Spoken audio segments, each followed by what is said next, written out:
Welcome to Everything Life and Real Estate. Let's get started with our hosts, Linda McKissick and Dana Gentry.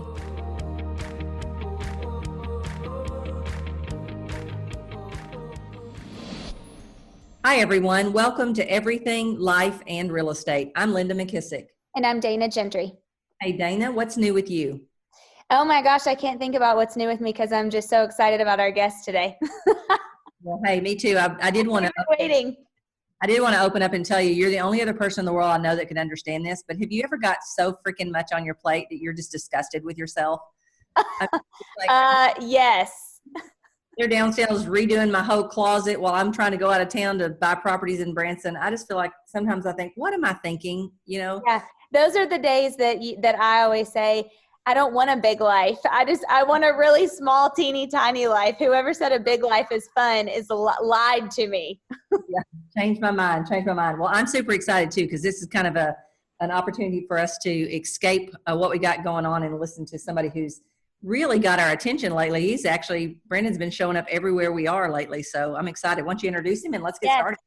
Me too. Absolutely. So today we have Brendan Kane, author of 1 Million Followers and his new book, Hook Point on. So Brendan, welcome. Thanks for coming. Yeah, thanks for having me. It's a pleasure to connect with the both of you and everybody listening. Yeah, we've been pumped. Linda's right. You've kind of been everywhere. Well, really for a while. And then have moved into, I feel like, our real estate world a lot lately too. So do you want to kind of start with maybe telling everybody a little bit about yourself? Yeah, so my background is I got into this whole digital and social space almost by accident. It wasn't really my initial purpose. I wanted to be a film producer, so I went to film school, and I quickly realized as soon as I got there, they don't teach you anything about business there. So I figured I should probably learn about business if I want to understand what it's like to produce movies and all the elements that go into that. So the most cost-efficient way at the time, and it still holds true today, is starting internet companies. So I started a few internet companies while I was going to college, really just to learn and experiment. It wasn't really about getting rich or anything like that. It was just diving in and see what it actually take to get something up and running and manage it. And then when I moved to Los Angeles to pursue a career in film back in 2005, it's when the entertainment industry started to reawaken to digital after the dot-com bust. And like everybody else, I started off at the ground. I was making copies, making coffee, and I knew I needed to find a unique angle, a unique hook point to stand out. And I just noticed that there was tens of thousands, if not hundreds of thousands of other people moving to LA every year to be a film producer, and just saw that there was a lot of high profile people walking around the office, asking questions about, well, should we be looking at digital or social media, or how can we leverage this to really effectively promote our films? It's kind of a fascinating thing is you'll sense when a movie's done, there's this anxiety in the office or in the studio that happens because they just invested all this money. And then within a matter of months, they have to make sure that tens of millions of people are aware of this movie to have any chance of not just generating profit, but in some cases, just even recouping that investment. So I basically leveraged that knowledge I created in forming those internet companies, get my foot in the door and forge those connections, and quickly rose to founding a digital division for one studio that I worked with, and then allowed me to work directly with actors, directors, and producers online. And then from there, I just realized that I was not cut out for the corporate culture. I was more of an entrepreneurial mindset and spirit. And most people think, well, the film industry is this sexy, creative thing, but it's just another corporation. So I left and I started building my own technology platforms and licensing them back to big media companies. So that's where I built platforms in partnership with like MTV and Viacom and Comedy Central and Vice Magazine and Paramount, to name a few. And Paramount was a really great partnership where they opened up the doors to work with people like a Taylor Swift and other notable celebrities and musicians and athletes. And then from there, I just kept on that road on the digital side of things and just kept diving deeper and deeper to all elements of it, e-commerce, media buying, also diving very deep into the psychology of how these platforms work, how they drive subconscious triggers within people's minds, and and also study in-depth communication frameworks and how do people communicate in different ways, all to really help people scale their brand, scale their business, scale their revenue, leveraging basically everything that I've studied over the past 15 years. So, Brendan, do you help them like get the certain amount of followers, and then you just turn it over to them, or what does that look like for you to take them from start to finish if you're working with a company or a celebrity? Each brand or each client that I work with is different. Is really one of my core strengths in the way that my company helps people is really diving in and understanding what their goals are, what their challenges are, and crafting a solution specific to them. I am so against any, really standardized practices or standardized strategies for people. It's even if you take a look at my books, I provide perspectives from experts all around the world, not just mine. And sometimes those perspectives and strategies contradict each other because I firmly believe there's not one way to be successful. And you need to find the right way and the right path for you and your goals. Now, the work that I do today, almost 99% of the time, it starts with what is the hook point? Like, what is the differentiator? How are we going to bring people in? Because without that, I could give you 1 million followers tomorrow, and it doesn't mean anything if you don't know how to capture and maintain attention because of the algorithms. Now, people oftentimes will get upset about algorithms or not understand what they're there to do. People will say, oh, the algorithms are just there to get me to pay for advertising. That's not the case. The reality of the situation is there's over 60 billion messages sent out on digital platforms each day. And a Forbes article recently released that the average person is exposed to between 4,000 and 10,000 ads a day, which means that the average person is ignoring 4,000 to 10,000 ads a day. So the algorithms really have one job and one job only, is to keep people on these platforms longer. That's how they make their money. Now, if we open up Instagram right now, there's probably 1,000 pieces of content that the algorithm can see to us based on the people that we follow, the content that we've engaged with. So they have a very tough job to say, okay, out of those 1,000 pieces of content, what are the top 10 that I'm going to prioritize? And those top 10 are going to be determined based upon what's going to keep people on the platform longer. So that's where really when people talk about followers as like the starting point, I'm like, listen, I can teach you, I could get you followers all day long. Like, we have systems to do it. Our team has amassed over 100 million followers on all the projects that we've worked on, but that's not the real thing that you need to focus on. Like the real commodity, the most valuable commodity in today's world is the ability to capture that attention, to get people to stop in their feeds, even stop on the street, to pay attention to what you have to say, because without it, you'll never get to how you can be of assistance to them, how you can be of value, or why you're truly unique, and people should engage you in your services. Mm-hmm. I wrote down from your book that 60 billion message. I mean, that's a crazy number.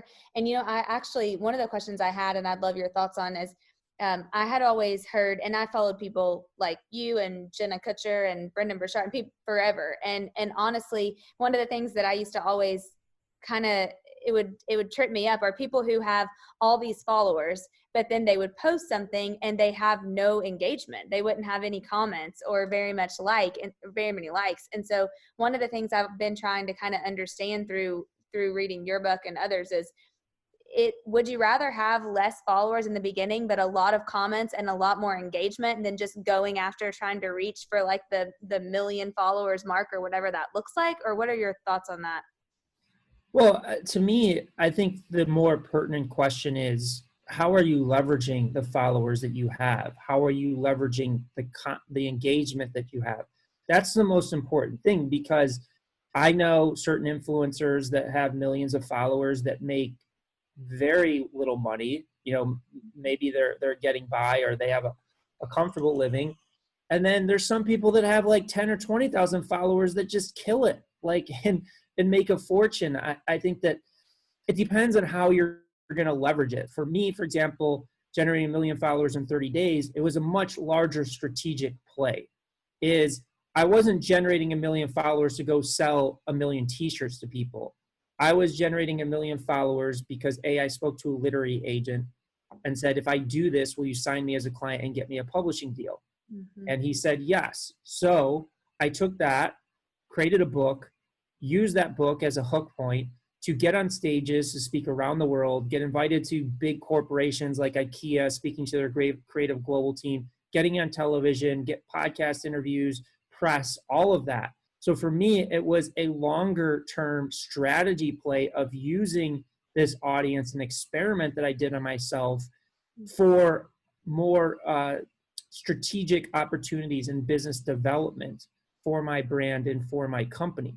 Now, I'm not suggesting that that's the best play for everybody, but some people will just be like, I want to, generate a big audience so I can sell them t-shirts, or I can sell them services, or whatever it may be. There's different ways of going about it. And the first place I start with my clients is, because a lot of people will come to me and be like, I want followers. I saw your book, 1 Million Followers, and I can tell when people have read it and when people haven't read it. And they're like, I want you to help me grow my audience. I want you to help me grow followers. And my first question is, why? Like, what are you going to do with those followers? What does that look like? And if somebody comes to me and says, well, I want 1 million followers, or I want 100,000 followers so I can make more money right away, they say, like, let's take a step back. Let's create a marketing campaign or a marketing funnel or some way that you can start driving revenue for the business, generate that profit, and then you can reinvest it into that follower growth and that longer term play. Versus, I have a client right now that has been extremely successful, one of the top copywriters in the world, sold over $1 billion worth of product, and he's got all the money that he needs, but now he wants to give back. He wants to get into thought leadership. He wants to share his knowledge with people. So with him, it is follower growth. It is content strategy. We've been very successful with it. Took him from 0 followers to like 900,000 followers in a few months. But for him, he's not like looking at, how do I turn this into a business? Like he's done that. So each path for each person's different. And that's where kind of I start the conversation with people. Yeah, it's kind of like, we've written a couple of books, and the books are not going to make you rich. You have to figure out, what are those books going to lead people to? What's your end game that you're after, right? Because I think people can get so caught up in followers and likes and all that stuff, but what is the end game you're after? Where are you trying to lead these people to? And what do you want the end result to be? I've done several programs back when, all the digital world started. I was in Genius Network for quite a few years. I do strategic coach, and there's a ton of online people there. And it seems like to me, the people in the online world, they sell to the people who want to be in the online world, right? It looked like everybody, and the other thing that was hard to figure out is who was making money and who wasn't, right? There's all these talks about all these figures, but there's no way. Like in real estate, we go, okay, that's what you're grossing, but what are you netting? Because at the end of the day, that's what matters, right?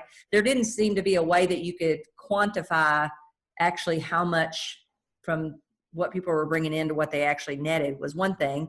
Two, I didn't feel like there was a ton of freedom. We're always preaching leverage and passive income and trying to get freedom.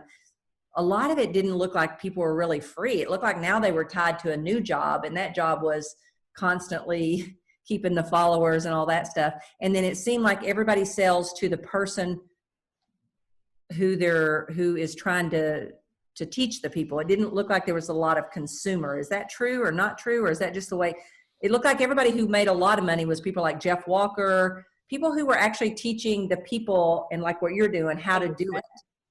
Not necessarily from there to consumer. Does that make sense? Yeah, I mean, each business is a little bit different. I would say, especially the space that you're talking about. I mean, there's so many people in it. It's hard to distinguish who's really netting and who's not. I do want to say two things to what you said. One, you had pointed out that those people just sell to the people that are looking for that. And I think that the reason that they do that is their hooks are designed for those people and not designed for the wider audience. Right. And that's essentially what I did with my first book, and also the second book is, and with all of our clients, when we're developing hook points to bring people into the conversation, we're looking at how does it play to a much wider general audience. And within that, you can find your core consumers. So just to give you an example, is my first book, 1 Million Followers, we've sold a lot of books because we built a marketing engine around it. And I would say 98 to 99% of the people that buy the books are not going to be our core clients at the end of the day because it's expensive to work with us. But A, that doesn't mean that I don't want to share that information with people. I do. And B, that doesn't mean I'm not going to reach the people that I want. Because how did we get here? You know, Gary Keller found my book and now we're all connected.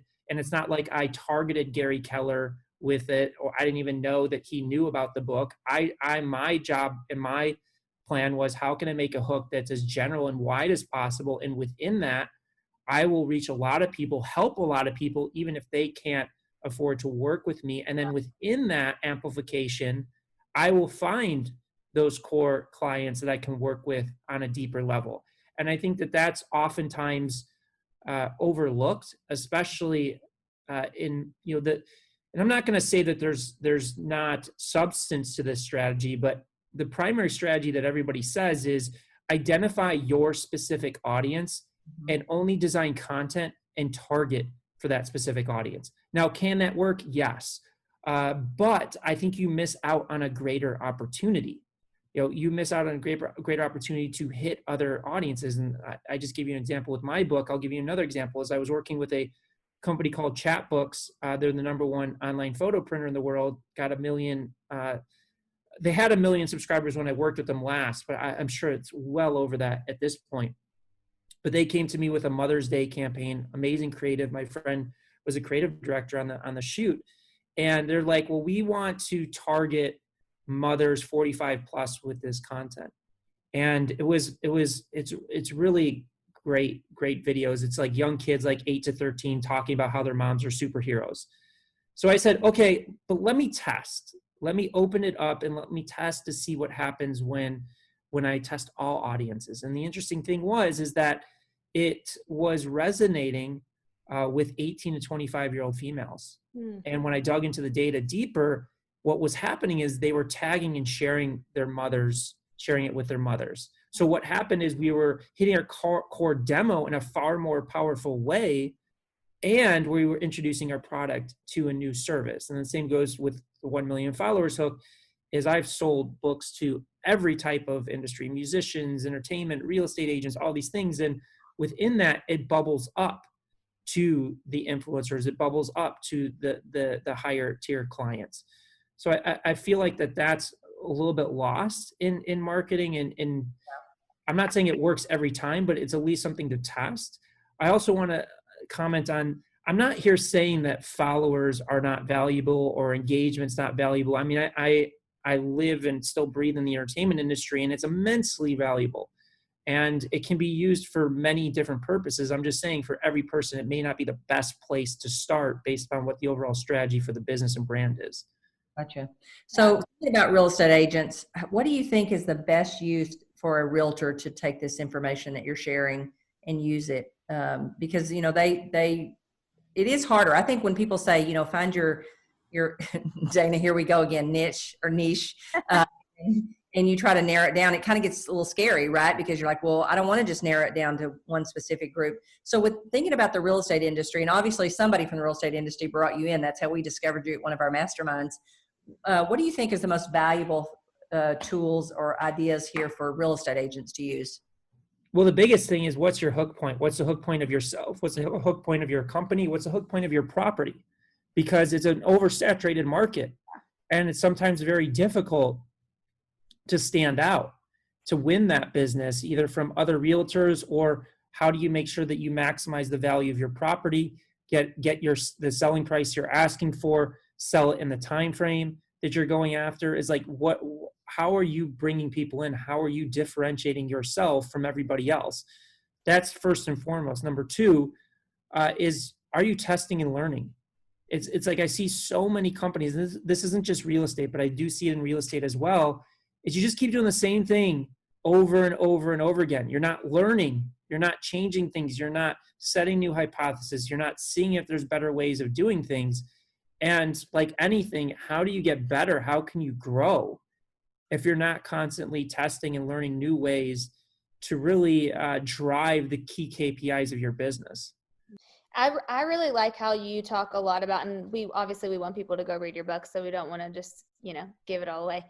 However, when you talk about, like, you have to gain an authentic following, and then you have to create the content. Like, I think when you chunk it down and break it into different pieces, it's like you have to start with being authentic and figuring out what you want to do and your why, like you said, and then you have to create the content. And I think sometimes that's where people get stuck is the creating the content part. What advice would you give around that? And who should people do it themselves? Should they hire someone? I think our audience would love to hear that, because like Linda and I talk about this all the time.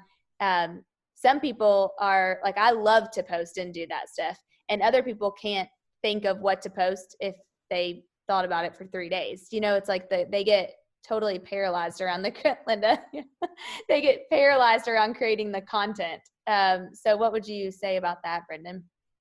Well, first and foremost, it's quality over quantity. There's so much misinformation in the market that you have to post every day or multiple times a day, and that ends up being a disaster.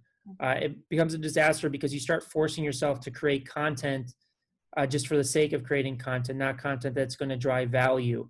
And the minute that you start doing that, you start cutting corners, and then you put out content that's not really engaging, not playing to what the algorithms are looking for, and that's when you get suppressed reach, and that's where you get lower engagement. In terms of, do you hire to produce content or you produce it yourself? It depends on the business. Again, like we've got to start the conversation with, what do we envision social media doing for our business, and assign clear KPIs. Is like, I want social media, either paid or organic, to generate X number of leads a month or X number of revenue, and set the benchmark that for yourself or for an agency or a partner. And listen, as you get in, you may be way off base, but you've got to set a benchmark of what you expect it to do and see if it matches up to that. Because I don't know what it is about social media, but people feel like if I just open up a social media account and I start posting, magic's going to happen, and all of a sudden everything is going to fall into place. It doesn't work that way. Are there examples of it? Sure. But like any other type of marketing that you would do, any other type of growth initiative you would do for your business, you're going to ask yourself, where is my return on investment coming in from? Is the return on investment happening? And if it's not, well, what tweaks can we make to get there? What is the expectation? Do we think that social media is going to drive $5,000 a month in revenue for our business, or $500,000 a month in revenue? And then with that, then you can make the determination, do I hire people internally? Do I hire an agency? How much do I spend on advertising? How much do I spend on paying people? Because I get that question all the time, is, this agency is telling me they want to charge me $2,500 a month to manage their social accounts, or $5,000 or $10,000, whatever it is. Should I pay it?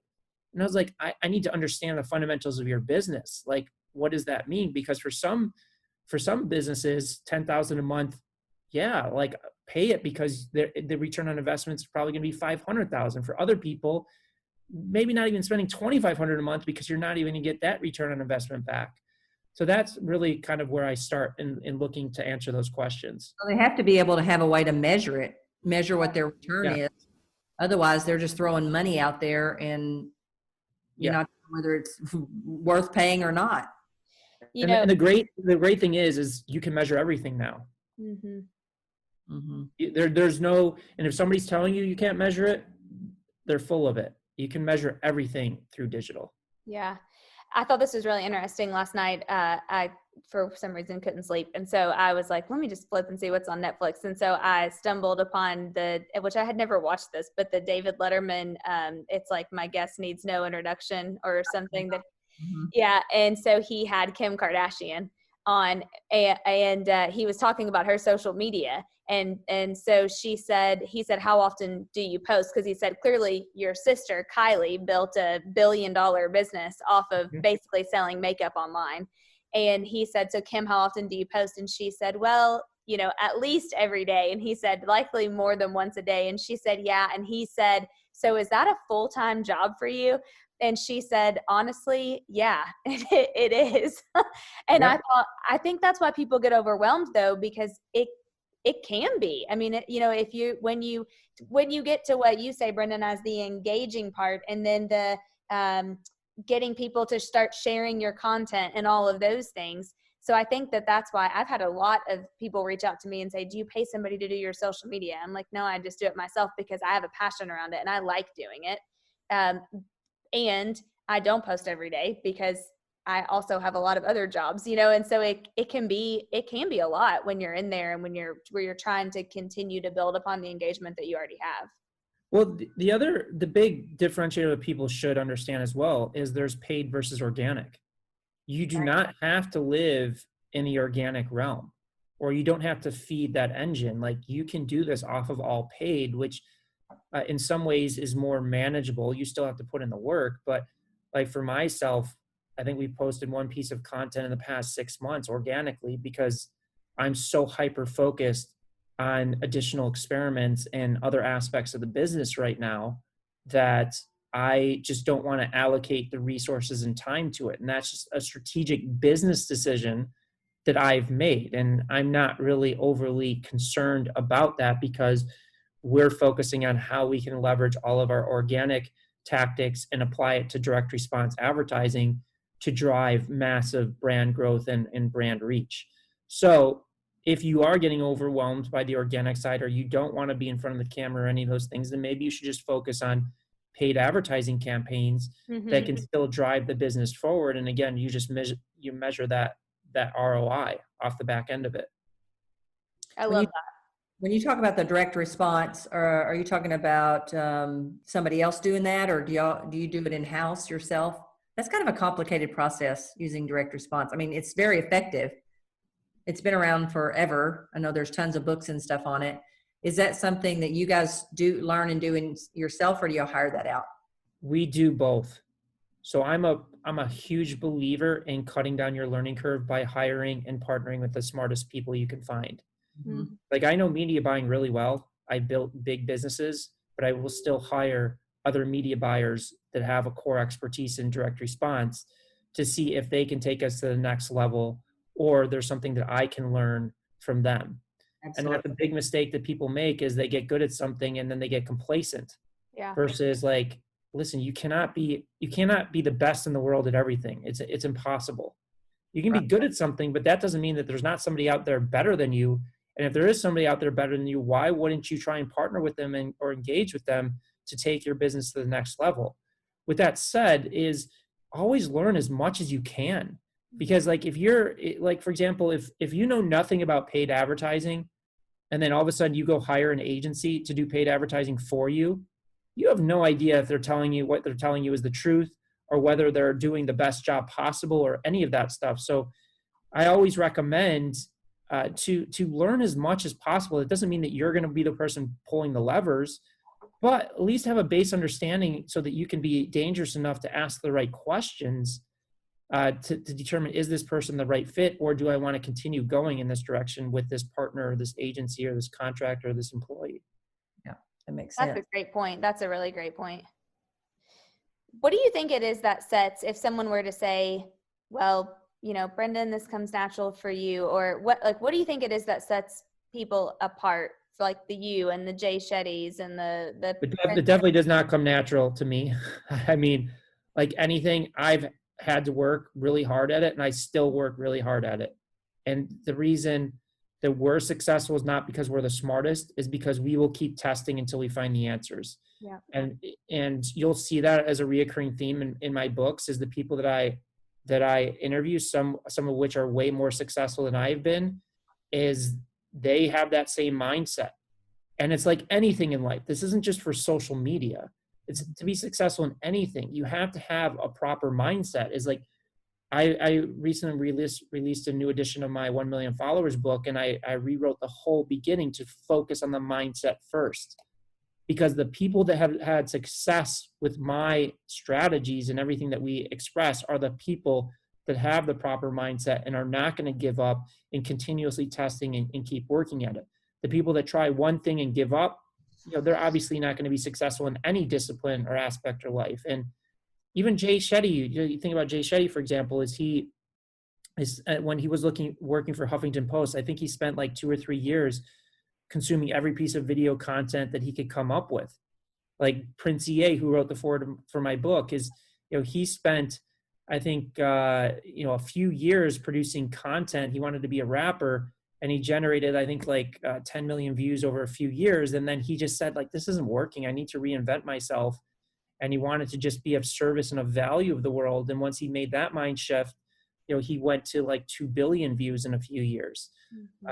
And that's just a reoccurring theme. But like and it's also how we work with our clients is what we tell our clients is we'll give you the roadmap, we'll give you the strategy, but you have to implement it and execute on it. And if it doesn't work, that's fine. We can reassess, we can readjust. Oftentimes it's not the strategy that is failing, it's the way that it's being executed. And the smallest tweaks in the world can make all the difference. Like I remember working with Katie Couric, and that's like I did 220 interviews with her and tested 75,000 variations of hooks against those interviews. And we would just constantly test and iterate. And that was the biggest thing I told her first starting. I was like, Katie, if we're going to do this, we cannot fall in love with any specific interview. We will, if it fails, that's fine. We'll learn from it. It's not, I don't see it as a failure. I just see it as a learning lesson. And we'll take those learnings and apply it to the next interview and apply it to the next interview. And we had tremendous success using that mindset and philosophy. Generated over 1 billion global platform views across those interviews. So that, I would say that's really when you say it comes naturally, it definitely does not come naturally to me. And most of the people in my books and the people I surround myself in are those instances where people really hit it out of the park right away? Yes. But the people that sustain are the people that have that mindset. There's so many influencers and so many social content creators that hit it big in the beginning because it was a lot easier, or they'll hit it big now and then they'll completely fall off because they're not constantly testing and innovating. Mm-hmm. Yeah, I'm glad you said that. Yeah. That was the answer I was hoping you were going to say, because I feel like that's what people need to hear. And I think a lot of times, I don't know, I know for me, I continue to engage and follow the people who are real and authentic, and who maybe it necessarily doesn't come natural to, yet they shared the failures and the successes and all of the journey in between. And also, I will say I was really impressed because I messaged you and you messaged me back. I mean, whether it was you or somebody else, I got a message. It was me. Yeah, I mean, and you don't sometimes find that. And I think when you say that there are people who maybe they come out strong and then they drop off, well, there's something to be said for being authentic and for also really wanting to engage and responding and all of those things. And I don't know, as a follower, that goes a long way for me. Yeah, I learned that from Taylor Swift. I mean, she was the master of doing that. Yep. And it's kind of fascinating too, is sometimes I'll get a lot of flack for my book because I don't post a lot organically right now. And I can just tell, again, they don't understand the purpose of my book and my message. Generating 1 million followers in 30 days is an experiment. I'm not trying to be an influencer. I'm not trying to be famous or anything like that. And the core DNA of who I am and how I provide value is constantly learning and constantly experimenting. And when I get into it, I have to be hyper focused. And that's where it's like, people don't understand, well, why aren't you posting organically right now? It's because I'm focused on the next experiment so that I can help people even more doing it. And it's not to say that we're not continuously helping our clients grow as well. That's a huge job in and of itself. So yeah, I'm glad you brought up, like, the authenticity is just, being true to what the DNA of your brand is. And even if people don't understand it, don't stray away from it. Don't let people change who you are, because you're going to get negativity. You're going to get backlash no matter what you do. There's no way you can ever make 100% of the people happy 100% of the time. And if you are, you're probably not reaching scale. It's like, I remember when my agent, my literary agent is one of the top literary agents in the world. He's represented over $5 billion worth of books. And I remember when my first book launched, we got some negative reviews on Amazon and I was freaking out. And he's just like, listen, if you're getting 100% positive, you're not doing something right. Yeah, that enough people haven't read it or found out about it. Yeah, you haven't reached scale. Mm-hmm. Yeah, that's a really great point.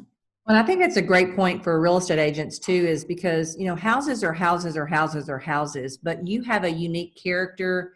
You have certain validity And those are the kind of things to me that are going to attract people to you. You know, to me, the houses are just the houses. But if you can bring the ones that I've noticed that do well on social media with their real estate business, and they build it through social media, they engage people, and they engage people in conversations that they love having. So it's not work to them to get on and, you know, like what Dana and I do here, this is not work. I mean, we love to talk, we could talk to each other all day long, and our audience likes to hear what we have to say because we talk about what they want to hear, and they're interested in what we're interested in. But we don't get on here and try to be somebody we're not, or talk about things that we don't really know anything about, because then we wouldn't be authentic, and it wouldn't, first of all, it just wouldn't be fun. And we don't want to do it unless it's fun, right? Sounds I think good either.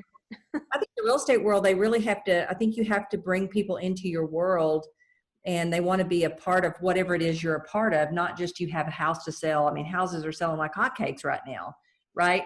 But what can they do to engage their audience more, and to find out what that audience's value gaps are that they can step into and help those people? Yeah, I guess one of the questions that you should ask yourself in creating a single piece of content or a whole content strategy is, why should anybody care? Most people, it's just like, if you're just focused on selling houses all the time, like, why should I care? Yeah. And I think that's a huge missed opportunity for a realtor, is that not everybody's in the mindset of buying or selling, but if you find a way to keep them engaged through to that next deal, or that next thing, or to the next referral, it will set you apart from everybody else. Because, and that goes back to the targeting side of it, is just because I'm not interested in buying or selling a house today doesn't mean I don't know somebody that is. Yep. And True. the minute that you're only focused on that core audience, you're losing that opportunity. On top of the fact, I think, and you guys correct me if I'm wrong, because I don't sell or buy homes for a living, but there's more people involved in that decision than just the person cutting the check. You know, there's the spouse, there's the kids, there's the grandparents, there's all of that probably makes a meaningful impact on that decision. And I think that sometimes that's overlooked, and going too targeted with your messaging or too targeting with your ads is, again, going back to that chat books example, who knows, maybe it's the son or daughter that finds a unique house or a unique property and sends it to their parents. Yeah, that's a great example, honestly. And not because I love chat books and I have a ton of them, but it's a great example. So, okay, Brendan, we're about out of time. We want to be respectful for your time. How can, anything else that we didn't ask you that we should have, and how can people find more Brendan? I think we've kind of covered a lot of ground today. I would just really have people focus on how you can master the art of grabbing attention. It'll help in all aspects of your business, and just be relentless in that pursuit of learning. Don't see something as not working as a failure. See it as a data point. See it as a stepping stone to the next piece of content. And if you adopt that mindset, you will beat out your competition. You will hit your goals. It may take you longer than anticipated, but it will happen. It will work. In terms of engaging, I would recommend, if people are interested in what we've talked about, is to start with the book that I just released, Hook Point: How to Stand Out in a 3-Second World. Because again, it's like 1 million followers, a lot of great information in there, but setting the base foundation for everything is really in the information that we break down in Hook Point. It teaches you how to master capturing that attention in a very noisy and oversaturated world. And they can go to book.hookpoint.com to check that out. If they want to check out 1 million followers, they can go to book.1millionfollowers.com and get that there as well. I was actually going to ask you, Brendan, for those, almost everybody in our world now has read 1 million followers. And for those who haven't, would you recommend Hook Point first? Yeah. And that's kind of what I was thinking. Okay. Yeah, it sets the foundation, and it really sets you up for success, because, and we talk in Hook Point not just about online, we talk about offline and in all forms of marketing as well. But really, if you want to be good at social media, or if you want a bunch of followers, you need to understand how to capture that attention. Because again, I can give you a bunch of followers tomorrow, But if you don't know how to create the content that gets people to stop in the feed, you're going to get suppressed by the algorithms, and you're ultimately not going to get the reach that you want. That's great. Yep. Awesome. Makes sense. Perfect. All right. Thank you. Dana, any last points you'd like to add?